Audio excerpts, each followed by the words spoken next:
I am shocked by the response to my trailer video. That video was created almost on accident, and I never imagined anybody beyond my friends, family, or people in my immediate communities would watch it. So I'd like to use this second video to clarify some confusing points as well as answer some questions that I keep getting in the comments. First off, I paid $24,000 for 6.8 acres of land. The land had this 50-year-old abandoned trailer on it, an almost failed well, outdated electric, but a really good septic system. I have beautiful lake views, but the property is not waterfront. It's landlocked with a driveway easement. We can get to the waterfront just by walking down the 1/10 of a mile driveway, and the entire mile to town is right along the lake. This is a very remote and rural area in the Upper Peninsula of Michigan, and even today, Zillow only values my parcel at $55,000. Some of you asked where we lived during the renovation. My son and I have been very nomadic for about 10 years. Traditional school was not working for us, so when he was 4, I had to get pretty creative pretty quickly to figure out how I could homeschool him and also work enough to support us. That challenge started us on our world schooling journey. I rented out my home and flew to Mexico on $99 tickets and paid $325 a month for an all-bills-paid apartment, plus $100 a week for a nanny so I could try to build a business that I could do from home. In 2018, I bought a used RV in the United States. When we were in the United States, we would alternatively live with my life partner, David, or other family members, or in the RV. The RV served as both a home and a car, and it cost me $455 a month plus $90 a month in insurance. I did not have any other permanent housing costs or any other vehicles. But I wanted to create a more permanent home base that my son and I could return to, a place that felt like home for my son. My mother is actually the person who convinced me to purchase this property. She loves the UP where she is from, and she adores my son. That's actually my mom rushing ahead of us, excited to get into the property and convince me to buy it. She and my son have a very special connection, and she wanted us to establish a home base near her.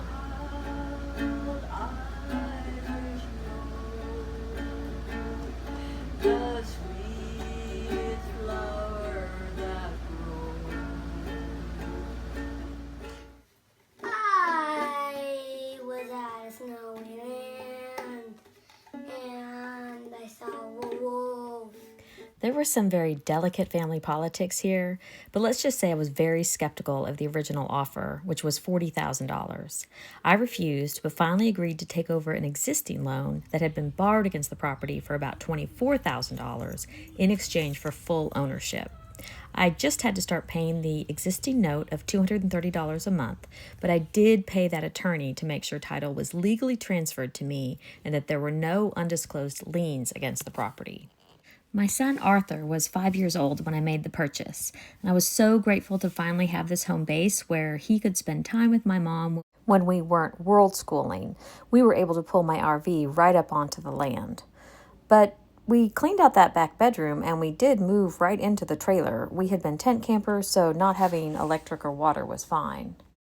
We continued our travels to cheap places in the winter where we started to connect with other low-budget traveling families, many of whom also had unexpected challenges that pushed them out of traditional lifestyles. And we started co-creating these temporary communities in different parts of the world.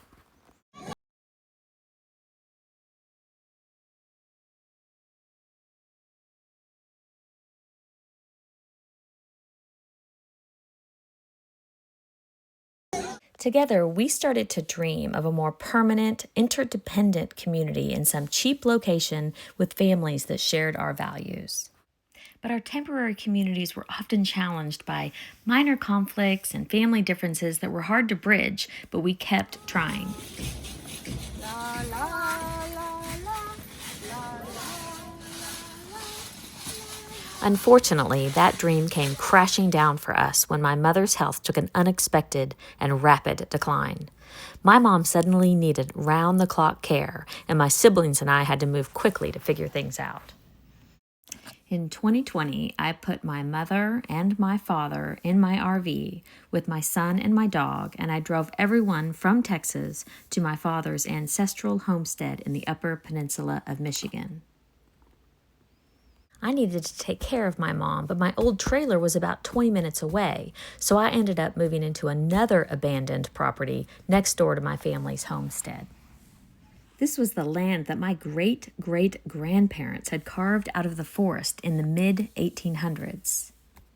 My mother had Alzheimer's, and caring for her was, as I'm sure many of you understand, an incredibly hard journey, but one that I'm ultimately very grateful for. How you feeling, Mom? I'm getting a little bit better. Yeah? Mm-hmm. Good. So, in the midst of searching for my interdependent community abroad with people who were similar to us, I found myself instead stuck in a very remote location in a community with a lot of people who felt very different from me. But, alone in the woods, caring for two dependent elderly adults, I immediately became very dependent upon my generous neighbors. I quickly discovered that when your parent is on the ground and you can't lift them up, or you've driven your RV into a swamp and you can't get it out, you're not thinking about the political differences between you and the kind neighbors who immediately drop everything they are doing to rush and help you. I started to notice in this very small community that regular potlucks and gatherings included the most diverse groups I had ever participated in. These were people who did not agree with each other, but they were 100% committed to helping each other out here in the woods.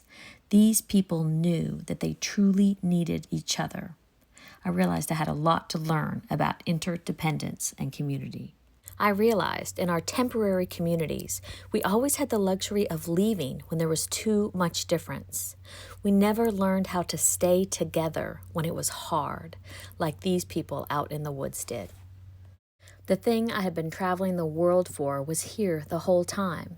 I didn't need to keep searching outside of myself to find something different.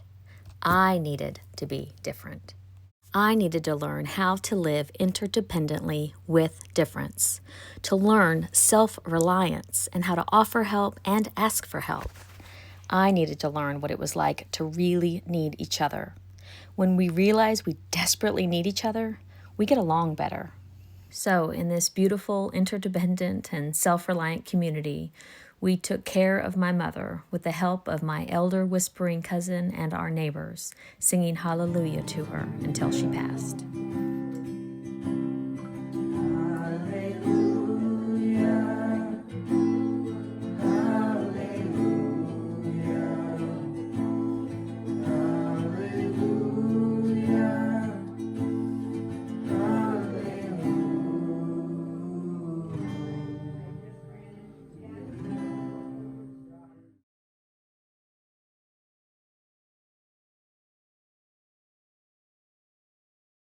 After my mother's death, out of habit really, I tried to return to our old adventurous travel life, but quickly realized we missed our life in the UP. So this was when we returned to our trailer and imagined that we would try to live there full time. As I said at the beginning of this recording, my original trailer remodel video was created almost on accident. My son turned 12 and I had just purchased a week's worth of groceries that he ate in one day. One of my world schooling mom friends said they had found a super cheap 2-week cruise that covered all of our food and housing for 2 weeks in February. That sounded like a great deal to me. I would have no grocery budget, and I imagined it might be nice to get out of the winter weather and reconnect with our traveling community. So fast forward to February of 2025, and I'm on this cruise with 140 other world schoolers, the largest group ever. I pretty quickly realized that I don't want to be here.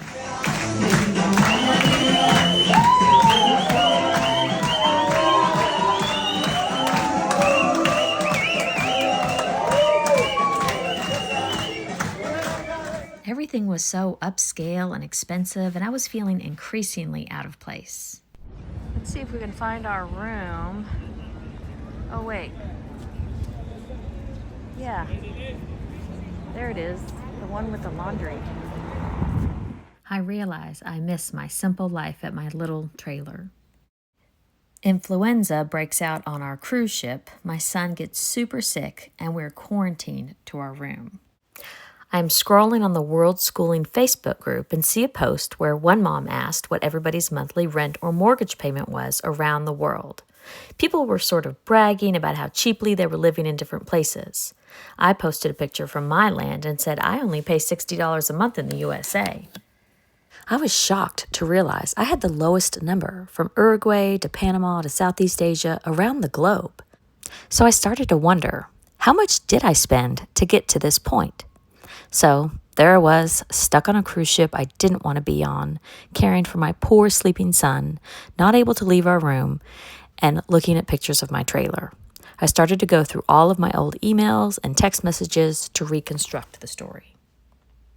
In my imagination, I was creating a story for two audiences. One, for my world schooling families that were looking for cheap housing options, and two, for people who knew me better, but didn't really know that I was living in a trailer that looked like something out of Breaking Bad. I decided this was going to be my coming out video. I live in a trailer. I uploaded my video to YouTube so that I could post it on my private Facebook page, and got about a little bit more than a dozen likes and comments from my friends and family, and went to bed. I woke up the next morning and realized that a couple hundred people were watching my video. By the end of the day, it was in the thousands.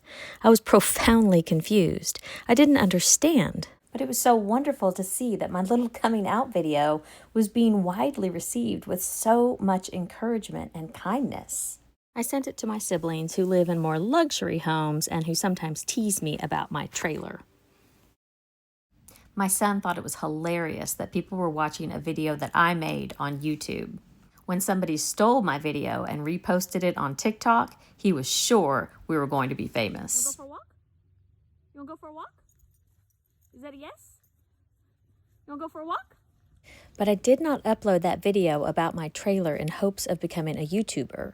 I do have a full-time job that I love. I also help take care of my father, who has moved in with my sister. And we have another family member who has developed the same illness as our mom, and they are coming to stay with us this month. So our hands are very full with caretaking. I am so grateful that this low overhead lifestyle has given me the freedom to help take care of my family. Nice. Feel much better here, huh? I can just sit like here and I'm safe. I got people. You were here, Jacqueline's here, Arthur's here. I spent so many years living in expensive cities, trying to make a lot of money because I thought it would make me feel safe. I never did feel safe. But now, in this small community, I have less money, but I have a lot of people. I feel safe here. It means so much to me that this video is encouraging other people to explore alternatives, and I would love to continue to share my journey with you. I promise to try to do that.